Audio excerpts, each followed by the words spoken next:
I don't have to meet somebody anywhere I don't want to meet them, because at the end of the day, if I don't receive whatever they're giving me, I don't have to. And there's nothing wrong with that. It's good to do things in groups because they'll hold you accountable. It's the same with these TikToks and stuff. The money's coming, but it's coming fast. And just as quick as it comes, they spend it. So it'd be interesting to see the world in 30 years. The best way to do anything, see any kind of group, is you have to take some inventory every once in a while. One of the things I learned is relationships are like dig into them, because that's all we have. Like money don't matter, jobs don't matter. How much weight we lose sometimes don't matter. But this that we have right here with us matters so much. Come out to play. You ready? I'm ready. Oh my goodness. This place is off the hook. Donald Trump actually said our new military will bring back new focus on fitness. I love the idea that Trump is lecturing these guys on fitness. I mean, if that isn't the fondue pot calling the kettle fat, I don't know what is. Listen up, generals. I want to make something very clear. The Pillsbury Dough president wants you to do Pilates. The only push-ups Donald Trump does are from the side of an ice cream truck. If you get so fat you start breaking escalators, you are unfit to serve in the military. Somebody had to say it. Hey, you know what? Jimmy Kimmel left, and he came back with a vengeance. I don't know if y'all noticed that. Tonight we're going to talk about it. Welcome, ladies and gentlemen. For those of you who have joined us so far, you are watching Rebrand. I'm your host, alongside my co-host. The name of the show tonight is Don't Call It a Comeback. Speaking of which, what's up, Helen? How you doing? Hey, Helen Ann. Helen Ann is back, ladies and gentlemen, from her long-awaited cruise, and I'm sure it was fun. Helen, how was it? It was good. It was good. It was a nice, enlightening cruise. That's good. Very good. We're glad to hear you. We want to one day join you on that cruise. That's the game for about 14 months from now. Rebranders will be telling you more about that. Y'all get y'all's money right, Rebranders. So you might be going on a cruise with us. Anyway, moving on. What's up, Yashika? How you doing? I'm good. I'm doing well. Thank you. Ready for the show. Looking good in that shirt. And do. Ask me what size it is. Ooh, What size is it? Don't you want to know? Medium. All right now. Oh, Hey. you know, the next step after that is medium. good Look, job. and it's not squeezing my arms like the other shirt did. Remember back in the day, y'all thought I was gonna have to come give me CPR or lose my limbs. I might lose my limbs. You look good, We bro. did you right this time. And last but not least, what's up, Ace? How you doing? Hey, what's going on, everybody out there? We chilling, ready for tonight's show. Always in my favorite place with some of my favorite people. Right on. Let's get to the comments. Nelda Williams, my favorite, ain't he? By the way, she says, "Hello, Rebranders family. Drake Gilbert, my man, Ace betraying y'all. Where's his? I guess the black shirt. LOL. Oh, we right here, baby. Got him going. Deborah Collette, Deborah number one. She says, "Hello, Hey, everyone. Deb. Deborah. What it do, K Hamp? So glad to see What you." up, Hamp? Garnett, she says, "Hello, y'all. Hey, April, how What's you up, doing? man? How you doing? Hey. How you doing out there? So glad to have you guys watching. Y'all do us a favor and comment. Tonight we have a great show. Don't call it a comeback. We're talking about Jimmy Kimmel, some of the things he dealt with. And you, when you get down, how do you get back up? I mean, whether it be serious, relationship, whatever the case may be, we want to talk about how we actually get back from something that we dealt with. You know, Jimmy Kimmel is actually a different situation. Jimmy Kimmel was actually a silencing of the United States government. He came back with a vengeance, and I think that's the coolest thing, the way that he came back. For example, y'all want to talk about it for a little bit? Let's do it. All right. Good. So Jimmy Kimmel, quick recap for all the listeners out there. On September 15th, Jimmy Kimmel suspended after controversial monologue. ABC pulls his show indefinitely, and so some affiliate stations refused to air him at all. On September 22nd, his show was reinstated September 23rd. It returns with 6+ million viewers. September 26th, 2 days before my birthday, by the way. Affiliates back on board, ratings spiked, and then of course they dipped again. He framed it as a fight for free speech. Let's talk about it. What do you guys see as the key to his comeback? I see fed up Americans that realize that if one person's rights get took, everybody's rights can be took. You know, they was fed up. It was like we have this, I think it's ideology because they act like it ain't even written, but we have this thing called free speech. And it's like people tend to want to suppress that when it benefits them or not benefit them. For me, I agree, but I think that I think Anthony and I had this conversation the other day. I really think it's the millennials, you know, the new age kind of people. I won't say kids because they're not, but you know, just the newer age, younger people that just not buying it. You know, back in the day, we put up with a whole lot more than what we should have. We weren't as I won't say tough because I don't think that's the right word. We just wasn't as out and like, I don't know, Anthony. Y'all help me out. We just wasn't as out as the millennials are now. They're unapologetic.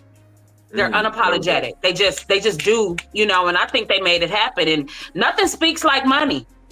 And so when all those people was like boycotting Disney and stuff, listen, money talks. And that's what I was going to say. That's exactly what I was going to get to. The same way Target thought that the black dollar wasn't as big as it was. Right. They think people was going to find out Disney supported that. And Disney's affiliates support that. So guess what? Disney's a major thing in America. They was going for that. Yeah, there were some billions lost in just that short amount of time. I'm glad they got it right because I sure needed my Hulu. I was like, ugh.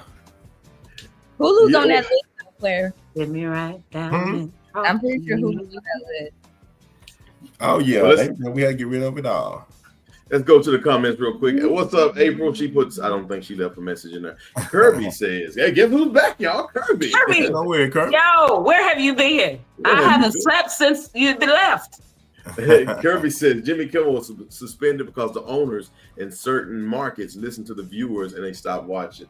No, that's not why he was suspended. Well, it looked like more viewers stopped watching the other one than the other one. It was kind of like Big Bang take Little Bang. He's never been funny, 100% political. I don't say 100%, I say 20%. But I think that he stopped.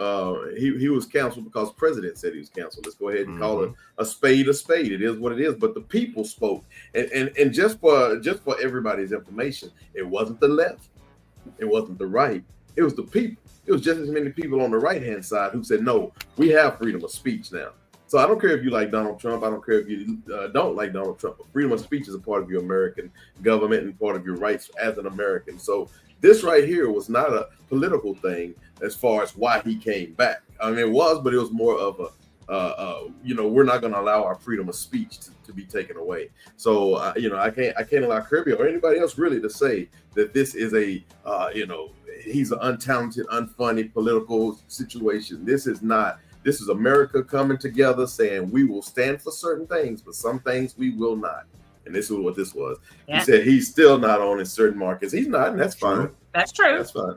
Well, not everybody's not for everybody too. You have to keep that in mind. And then there's never, you're not going to be able to please everybody all the time. But even your sister Candace, said. Now, I'm not to be honest about with freedom you. of speech. I don't listen to Jimmy Kimmel, don't watch the show or anything like that, but I got behind supported because of the free speech situation. Because like I said, I don't care your political affiliation, who you support, if anybody can stop anybody's freedom of speech, then you have to want this only a matter of time till it come to you. It's an open gambit at that point. That's a great point you make there, Ace. That's my next question. What parallels do you see between this and real life comebacks? Man, it might be kind of how it's a trip how you can think of these over term of history. Muhammad Ali. That's a good one. He stood up against the Vietnam War, and they stripped him of his his status and everything, and but then he was able to make his comeback. And there's plenty of other ones throughout history, where it's like people took a stand, and history wrote itself. Kirby said he disagreed 100%. I'm sure it's with me. Please put it in there. We'll give you time to put it in and there. And then Kirby, that's your First Amendment. You got freedom of speech to voice that you disagree. Yep. I like the fact that you said that. So run the paint. I do too. Hey girl. Yep, I agree. Let's go to Kirby's comment. They've never seen one show. Well, you can't say he's not funny, Kirby. Let me see. Never seen one show, but if the viewers decide they don't want to hear that nonsense, they stop watching. They start watching the valuation decrease. People stop it. True, but you see it happen on both sides.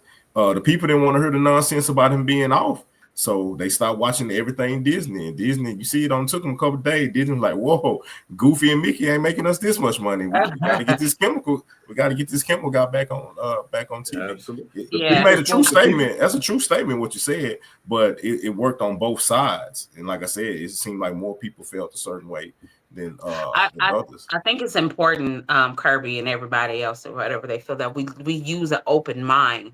See, the problem that I think is that everybody feels like they are right. So like when you say, I disagree 100%, can you support what you say by disagreeing 100%? Or do you have an open mind to hear both sides? Because that's the problem. Nobody wants to open their mind to like listen to both sides. It's just they believe this and that's it. And you can't change their mind. And no matter how many times you hit a brick, your hand's going to break before the brick do. So you don't argue with people.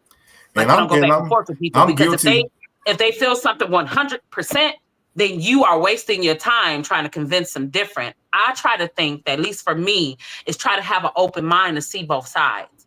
The one that Jimmy Kimmel got canceled for, that we choose not to talk about because we don't want to draw attention to somebody that don't need that much attention. Absolutely.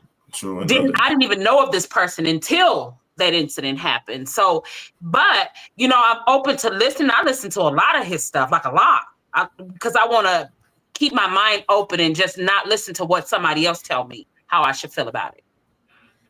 So, and by the way, this is not. I don't even watch Jimmy Kimmel. I do like Jimmy Kimmel quite a bit. I think he's a talented individual. He has great shows. I've seen him in the past. I like his heart. Jimmy Fallon, all of them. Steve Colbert, all of them. I like them all. They're fun. This is what America was built on 70 years ago. Johnny Carson, et cetera, et cetera. But the reality of the matter is he keeps America entertained, and that's all he is an entertainer. And unfortunately, sometimes entertainment crosses over politically, like Muhammad Ali and some of these other people we talked about as well. And this is the same situation. This has been going on long enough to where we now kind of are used to it, and they're the voice of the people in some cases. And once you shut them up, what you're trying to do is shut up the people. Couldn't let that happen. Kirby has another comment. The people spoke with the elections, and they spoke with their outrage over Kimmel. A change was made. He learned. I disagree. People didn't speak with Kimmel. Donald Trump spoke with Kimmel. People spoke with Kimmel to bring him back. If that's what you're saying, then I agree. He learned his lesson, and everyone can move on. There we go. All right. Go ahead, Ace. I'm saying, I think it's one of those things where it's kind of like, why did it even happen? Because it's plenty of people who I respect their decisions, and they've never been silenced or canceled. What's the Pepsi guy? Bill O'Reilly. What's the other guy? Hey, look, they're not important. I don't know the name, but I know them. They were never canceled or anything or taken off the air. And those guys, it's like they've said some horrible things, but it's just they aimed their horrible things at a certain demographic, so it didn't matter. Well, there was literally a news anchor a week before, a few days before, that said on television that homeless people should be euthanized. And he didn't get pulled off. He still got his job. Because nobody's offended when you talk about homeless. People wouldn't even let Colin Kaepernick kneel. And he got, and he, so at the end of the day, you can cherry pick what you think is right or wrong, but people have been trying to cancel people for a long time, and it's never come from the person that sits at the top because someone said they was wearing a tan suit. I wonder when the day came when we were so very good. When we were so caught up on political power. I mean, it's two things I think we just too caught up on. We're too caught up on political power and too caught up on entertainment, the power of entertainers. And when I say entertainment, I'm talking about more sports than anything else. When did that day come? You know, just for example, when I was in high school, we didn't talk about politics. Who you voted for was almost secretive. You know, there's a few things you didn't talk about, sex and politics. And now with social media, talk about all those things. It happened. I guess, I don't know if this is, I can say I would bet, but I have two different incidences that come to mind when this became okay. One, so Mike, it's about disgruntlement, right? Shaking up. Right. Obama. It was so many people that didn't like it. Now it's okay to talk about who you voted for. You voted for that man? You voted for the man? And then secondly, we back that up by getting somebody in president that was a reality star television person. Yeah. What are we asking for? We literally elected a man who is known for being on TV. Let's cut everything else out. That's how most of us know him. Yeah. And see, some people will try to use the parallel, Helen, of Ronald Reagan, which is not the same. Yeah, that's exactly what popped into my head when she said that. Exactly. Yeah. It's not quite the same, and I'm sure, let's see, Kirby Morton, let's mix it up. The NFL put BLM in the end zone. Should the NFL now Charlie Kirk? Who is Charlie Kirk? If they could, but who is that? Come on, he has to earn it. Like, why is BLM correlated with Charlie Kirk? Listen to yourself, right? Let's open your mind. Come on, just try. If you listen, nobody's gonna know.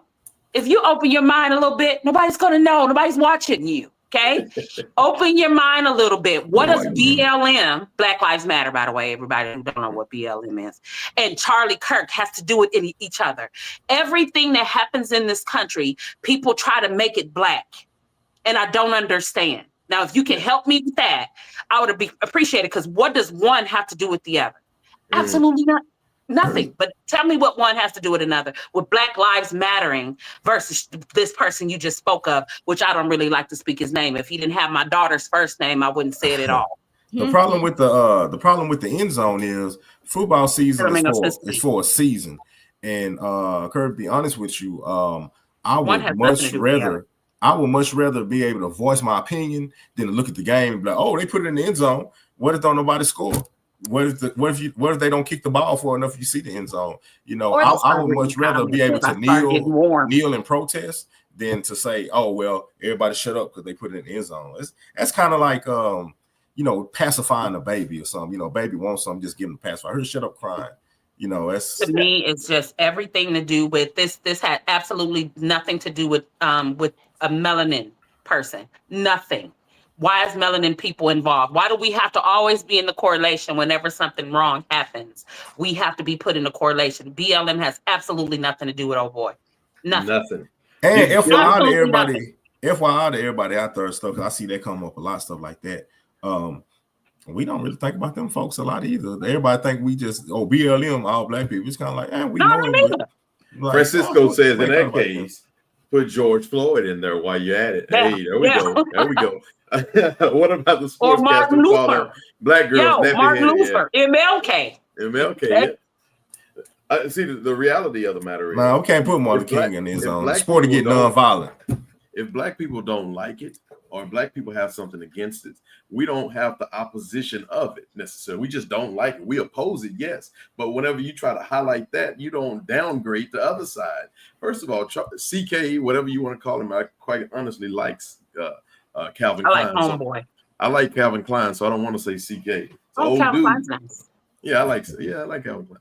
But CK, for lack of a better term, he has nothing to do with the black community. Nothing. Let me say this, Kirby. I want to say this to Kirby and everybody else listening. Before CK was shot in the neck, killed 3 weeks ago, I had never heard of it. I have asked literally 50 to 75 black people, did you know him before he was killed, shot in the neck 3 weeks ago? All of them said no. 0% says, yes, I knew who he was. One person said I'd heard of him. I saw him on something. And a few people said they'd seen him on. Nobody could call him by name. So he has nothing to do with us. So taking BLM out of the end zone and putting him in there, that is a slap in the face for no reason. Why we might as well put Daffy Duck. It proves the point, Anthony, and I'm sorry because I'm a little warm. It proves the point every single time. Look it up. Anything to do with any type of violent anything, they try to correlate Black people. One has absolutely nothing to do with the other. There was not even somebody that looked like us there. Okay, run the tape back because I've seen it several times. There was nobody that looks like us was there, and there's nobody that looked like us did it. So why are we in it? And we over here minding our business. I lost 40 pounds. I'm over here minding my sparkling water and business. Why do I have to be put into something that has absolutely nothing to do with me? I'm not even speaking of this man. I don't even speak of him. So why am I in it? It's like just because of the melanin in my skin and the way that my hair looks, I have to be put in it. It's insane. You have to see that you're wrong.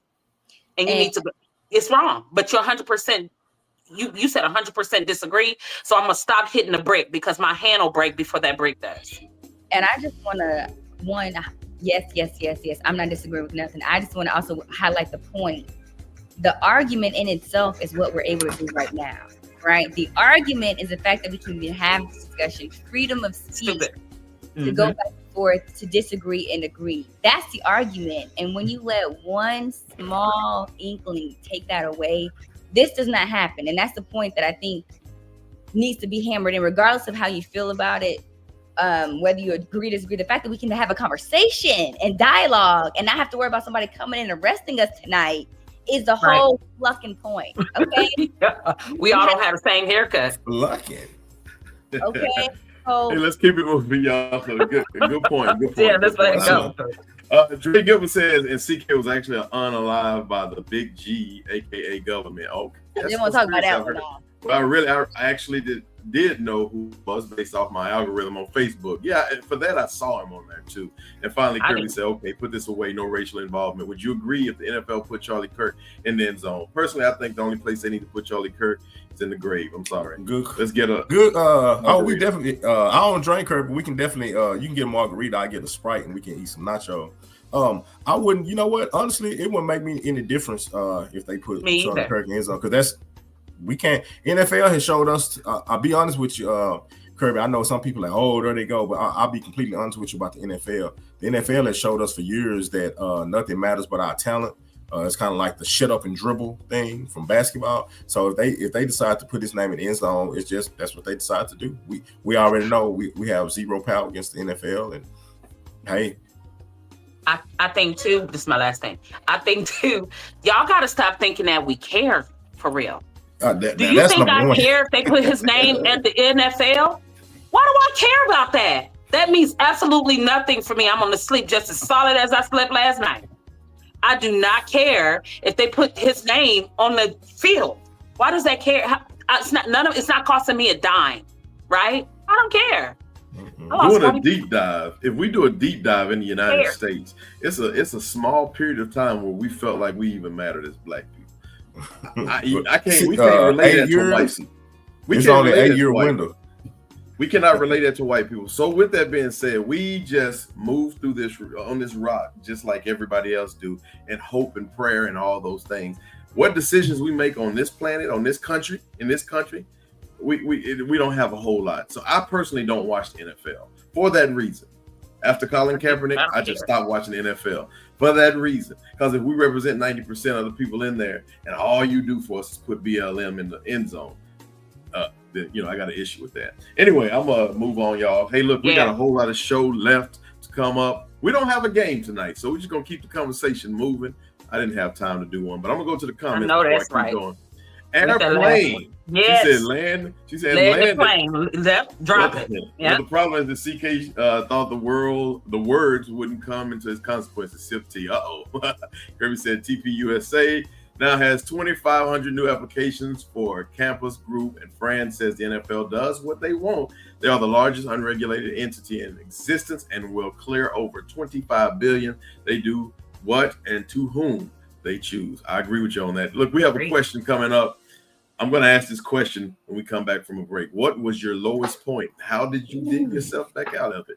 All right, Yeah, so y'all bad. ready for that? What was your lowest point? How did you dig yourself back out of it when we come back?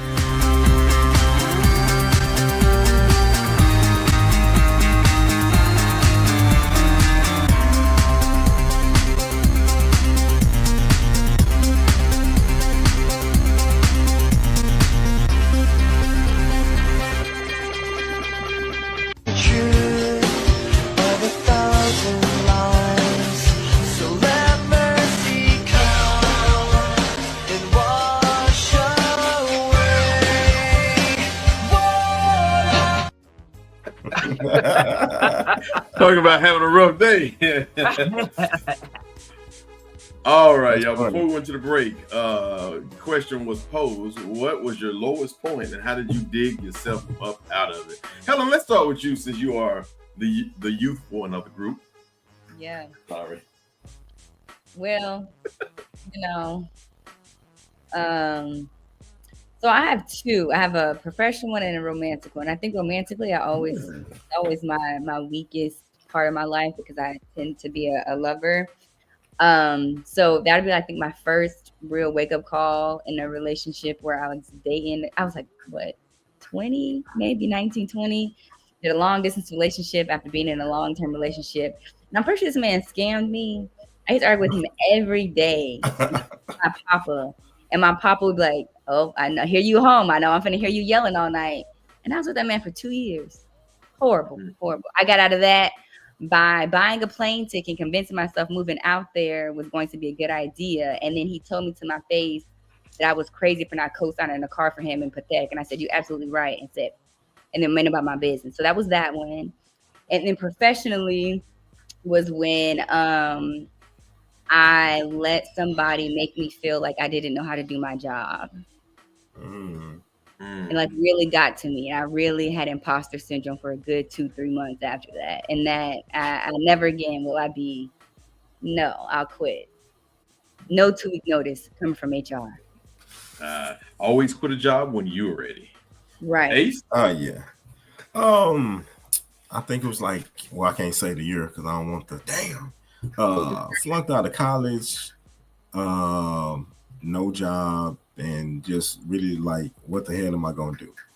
And it was kind of the worst and the best thing because when I was in that warehouse, in that tire room, I said, yeah, I'm gonna take my ass back to school. Yeah. Yashika? I think my worst point, or at least to date, growth isn't easy, so we all have growing pains. And so sometimes, we think that we have a lowest point, but then God said, oh yeah, watch this.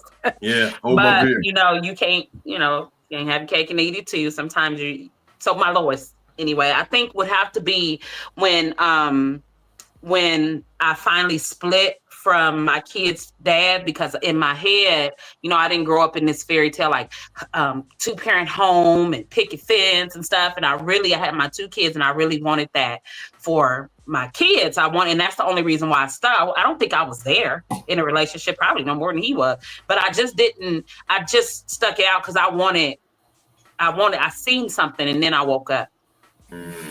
But then in waking up, I'm on my own now. I'm single. I have to, make more money, which means I have to leave this job that I love and get one that provides more for my kids, because it's just us and it's all we got. I'm in Texas where I don't have a big village. I'm from Michigan where I have a huge village, right? No issues at all. But I'm in Texas where I don't have one. So I had to make things work for me, because in the beginning, the person that I was just in a relationship didn't want to work with me to make sure that everybody was good and that we did everything good. So I think that was my lowest. It was hard. When I say lowest point, it was very hard, like conforming to this, making sure that the kids have what they need. My kids were small. Charlie was 2. Wow. All right.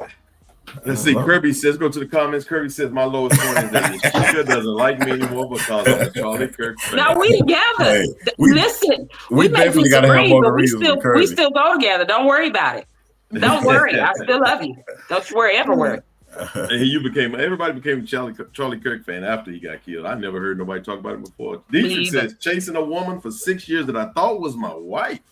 She had trust issues. We finally got engaged, and it was the loneliest time of my life. I was engaged for 1 month before she ended it. Took a lot of prayer, time, loving myself, and counseling to get out of it. Dietrich, that's a very good comment. I really appreciate that. Yeah. Come back with the new one, though. Come back with another comment. But God. Come back with the but God story. We'll wait. Yeah. And then Francisco says, when my mother was murdered. Ooh, I didn't know that. Fran, I've been on Francisco. Wow, I apologize.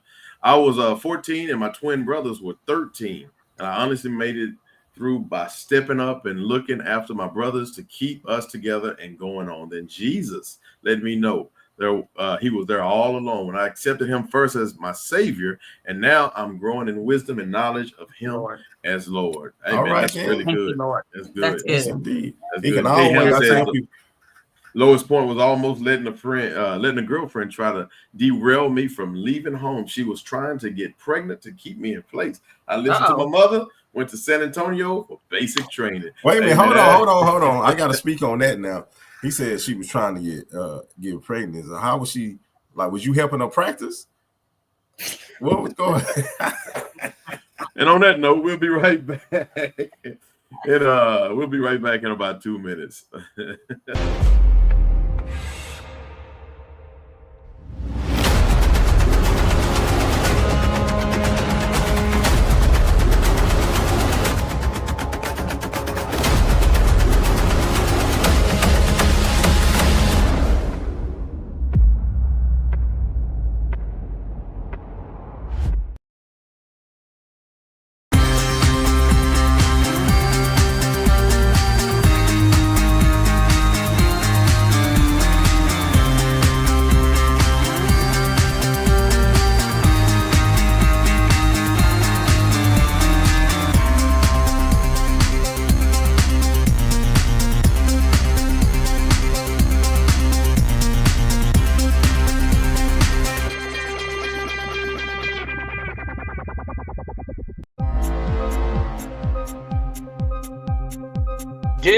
Like a bird. You just call me on my cell phone. I would rather. Come on, girl. Jump in, Zach. To see you. Yeah. She on the corner. Just her on that corner. I was gonna say Dreamgirls. Dreamgirls was really good to me too. It wasn't a biography, it was just made up. I thought it was based off Nobody baby. Dreamgirls kind of like the Five Heartbeats. They kind of resemble. Yeah. Well, wasn't that movie based off the Temptations? Check it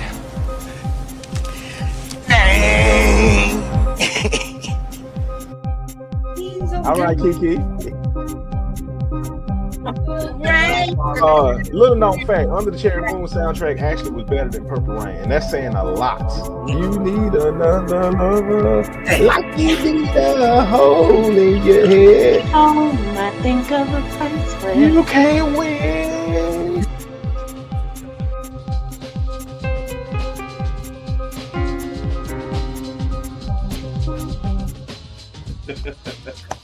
Hey, We don't still call it waiting a now. comeback. We need that solo from Helen next week. Period. We've been waiting and waiting. Let's go to the comments, y'all. I got a couple more questions. Tony Goodson says, mother died May 1st, 2007. Brother died October 7th, 2007. Mm-hmm. Yeah, that was a tough time for all of us. Life goes on. And then Kirby also says, hey, AG, hit me up later. Doing some hospice recruiting in DFW. Can use your input. All right, give me a call. We got to cut the singing out, Nick. I like that. All right, y'all. We got another question coming up here. All right, what's the first move someone should make when they feel like they're out? When you recognize that you're out and you need a comeback and you need to do better in life, what's the first move that you should do? Talk to God.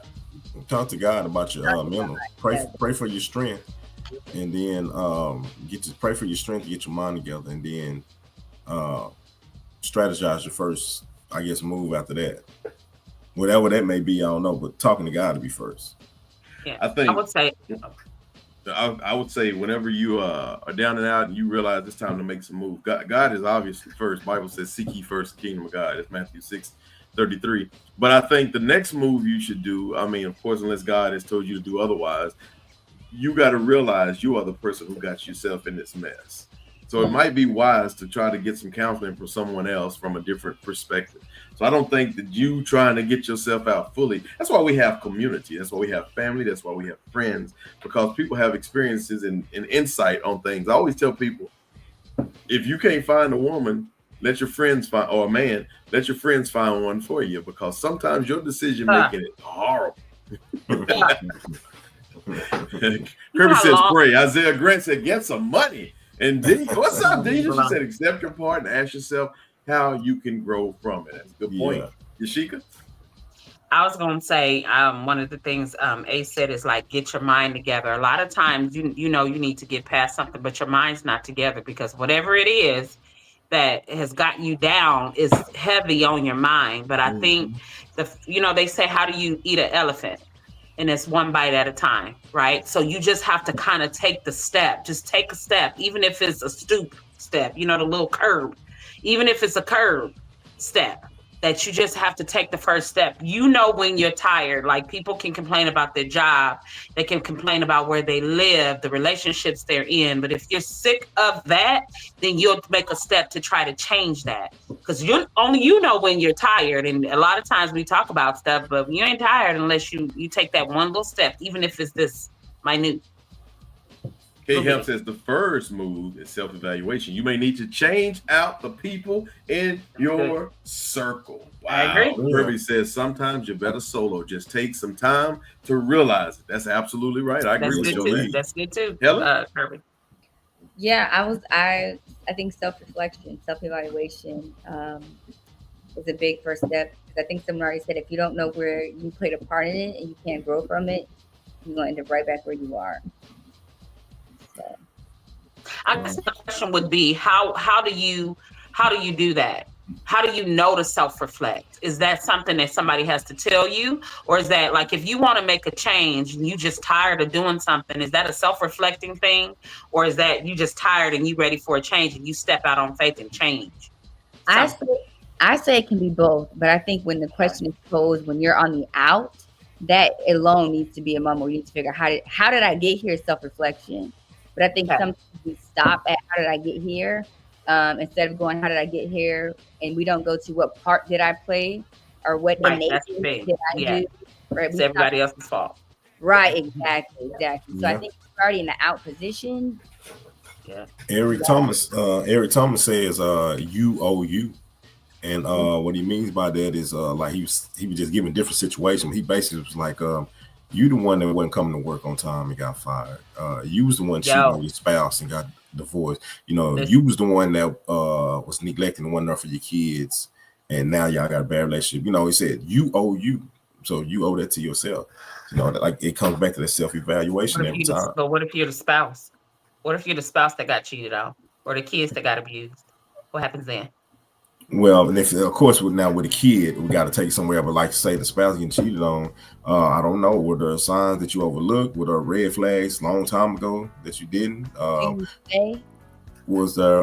Well, that's part of it. Why did you decide to stay? Why did you decide to leave? Right. Was there something you think you did that may have affected that situation?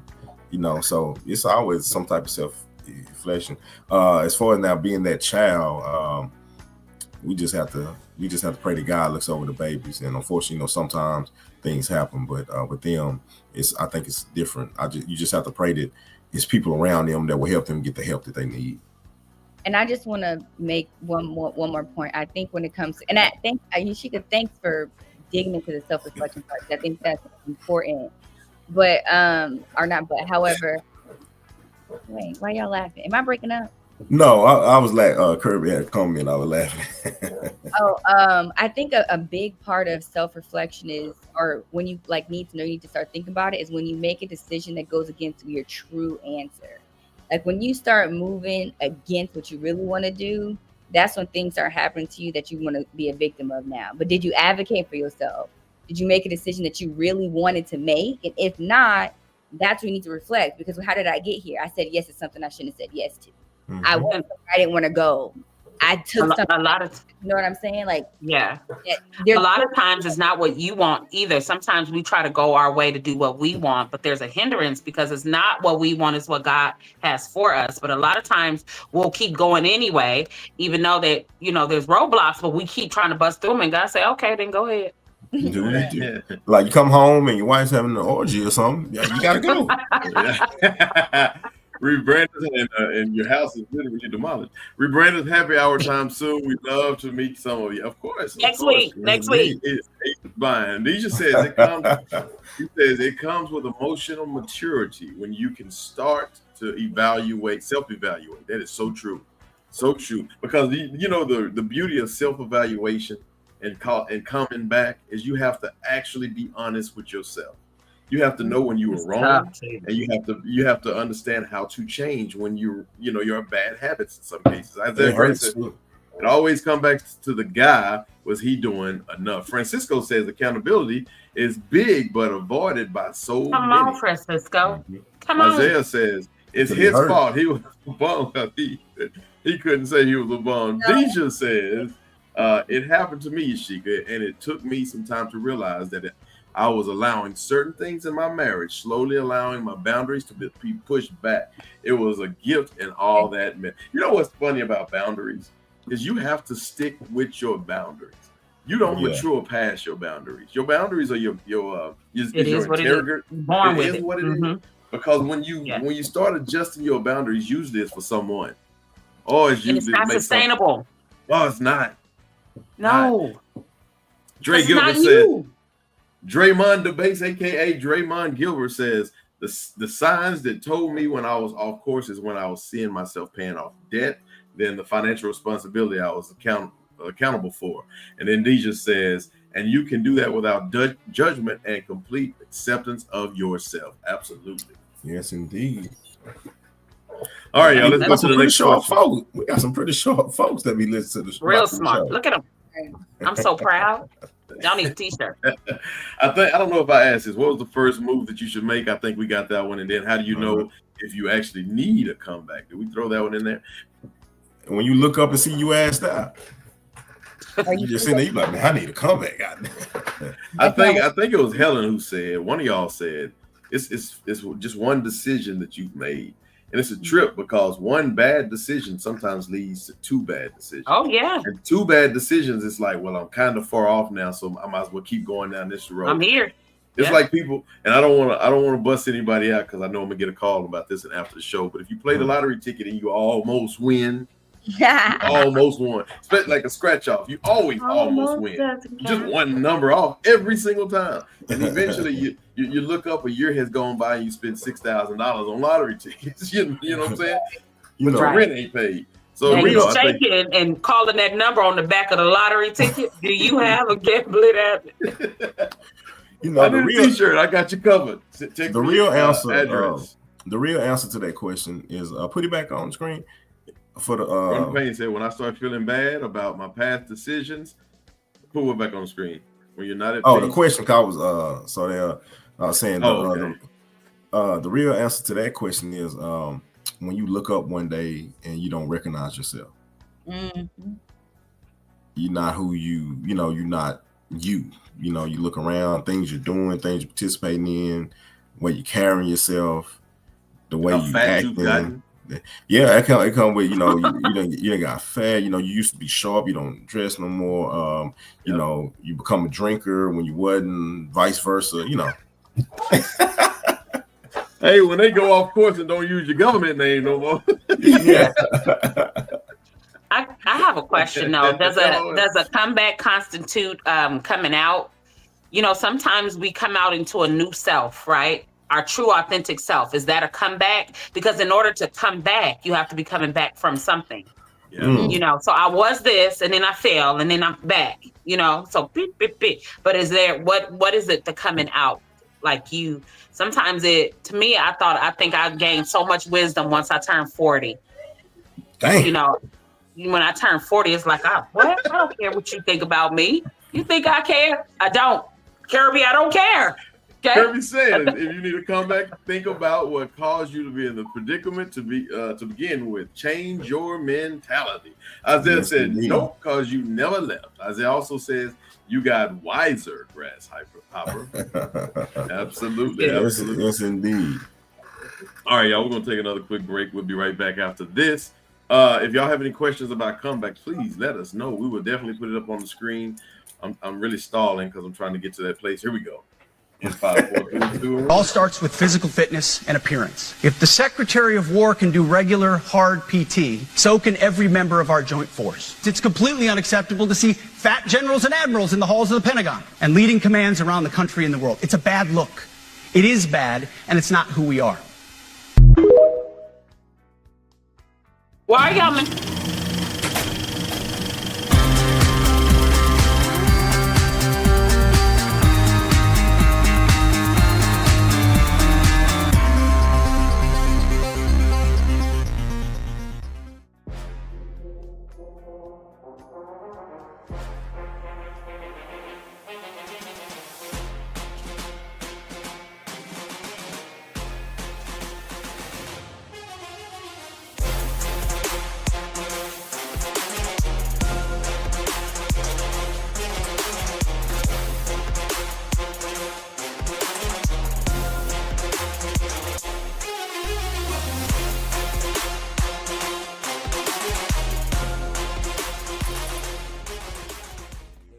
Hey, those fans had to make a comeback.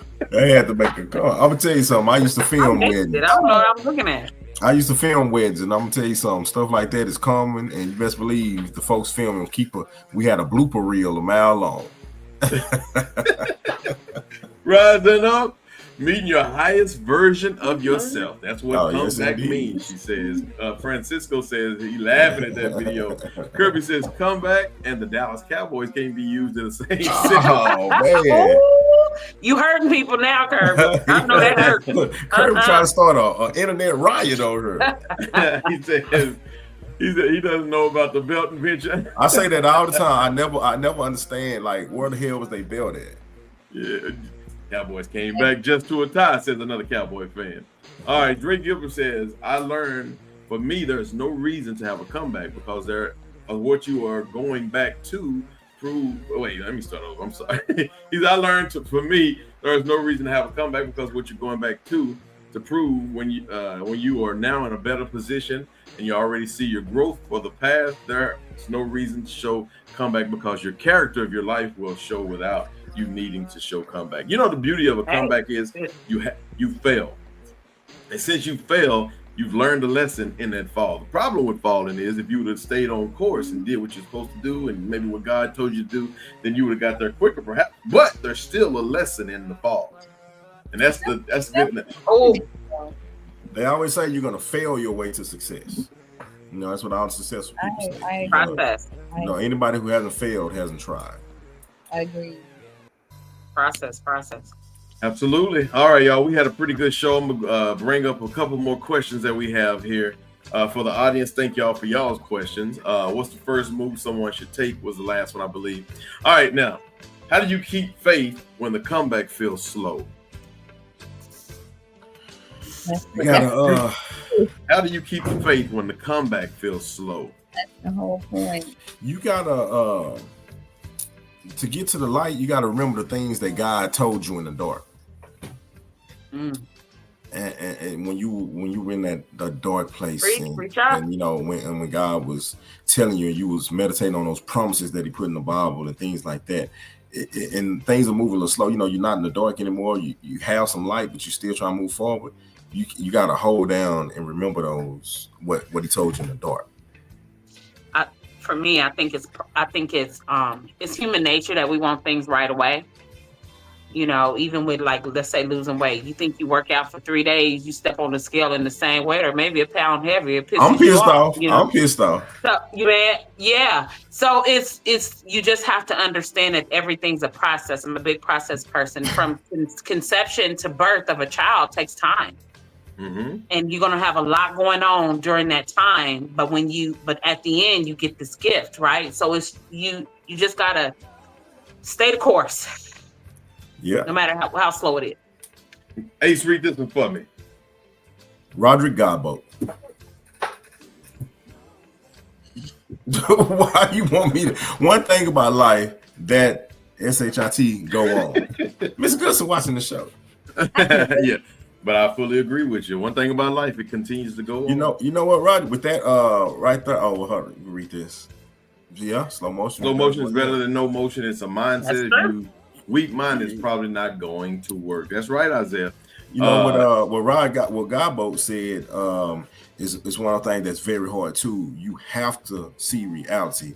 My brother was murdered in 07, and that my brother's funeral. And I walked out the church first or whatever, you know.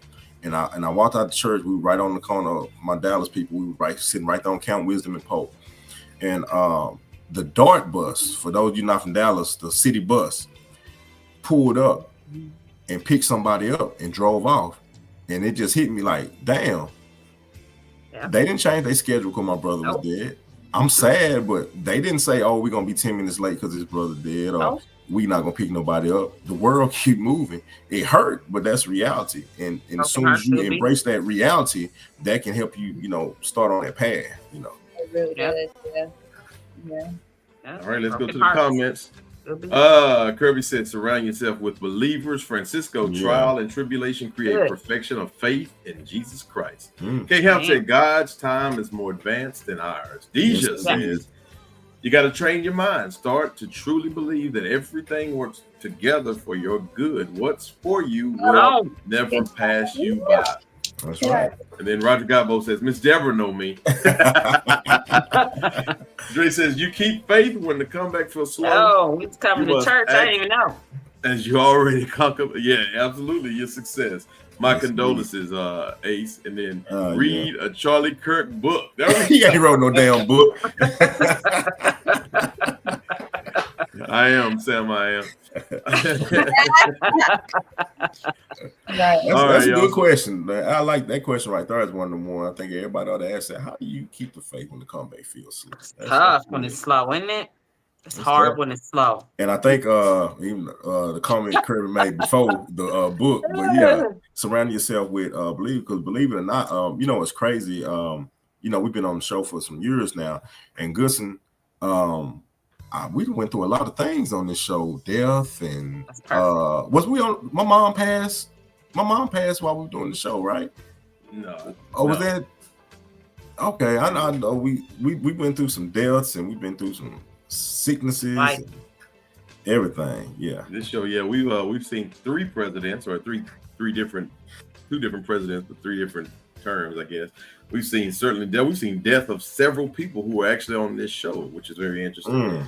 And a lot of people that we actually learn from. I think that's the most important part. And here's my last question before we end the show. How do you measure progress without being discouraged? That's a very good question. Before I get to it, let's go to the comments. Meaning, continue practicing on small victories. That's good. That's the answer. Michael. That's the answer. There, the answer is right there. Absolutely. And I agree, but I'm gonna add to that. Comparison is a thief of joy. So focus on small victories. Run your own race. Yeah. Kirby says we agree to disagree. That's what's great about the best country in the world. We're fighting for. But you know what's interesting about this question? How do you measure progress without being discouraged? Somebody said this to me years ago, and I actually believe it. He said you really can't just see progress, but you can only measure it. In other words, you do stuff and it just feels like you can work out every single day and get on the scale the next day and not really much.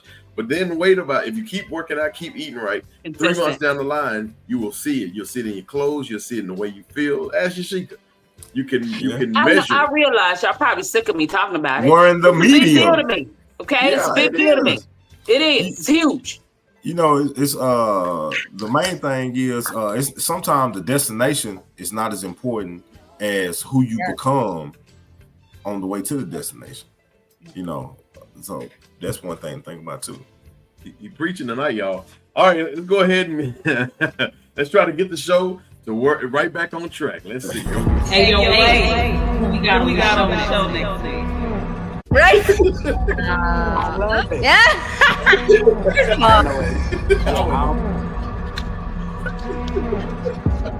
I meant what I said. The show, so don't. Yashika, it's on you. I'm glad you asked. Thank you, Ace. I really need to stop.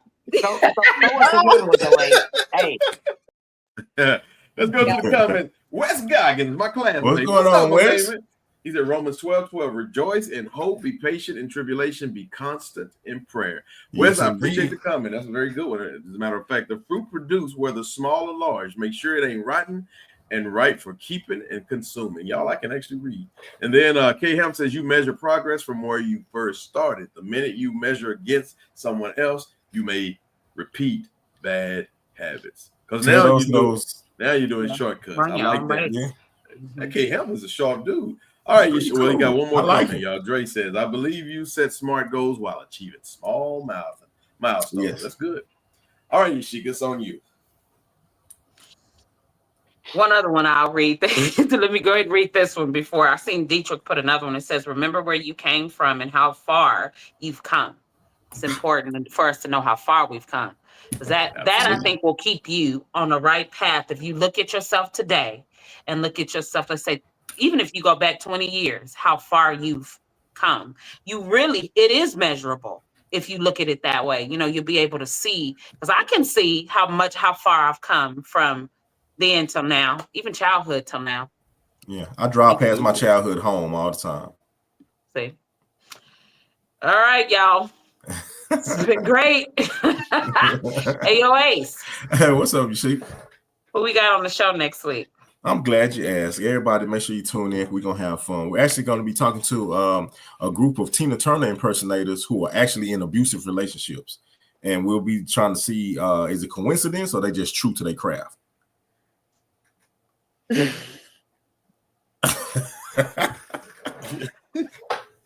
Come on, Mr. Goodson. What he got to say?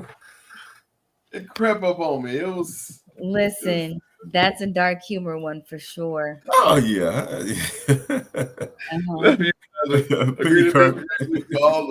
Oh, you didn't get it. It's not good. Hey.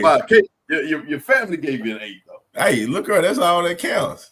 You know what, Mr. Goodson? You gave me that 5, but guess what? I'm going to take the small victories, and I'm going to keep That's right. That's right. You got a laugh emoji on that one, so that's good. So is anybody going to give him a 10? Okay, Kirby says, let's do happy hour as long as Ace leaves the boxing glove. Oh, yeah. Hey, y'all, we got a lot of great shows coming up. We got a financial show coming up in the near future, next week or the week after. Of course, we're going to have our main man, Ron James, on. So if you want to have some life insurance questions or life insurance setup or anything like that, Ron, in addition to someone else, and Ace will be on the show that week. Also, of course, last week we had Take a Loved One to the Doctor. We got more shows like that coming up. And we got a comedy show coming up with comedians, with real comedians. So stay tuned. Just be on the lookout. Hey, y'all, we appreciate y'all for watching. See y'all next week. Rebrand us. It's motivating, inspiring. It's a conversation that needs to be had.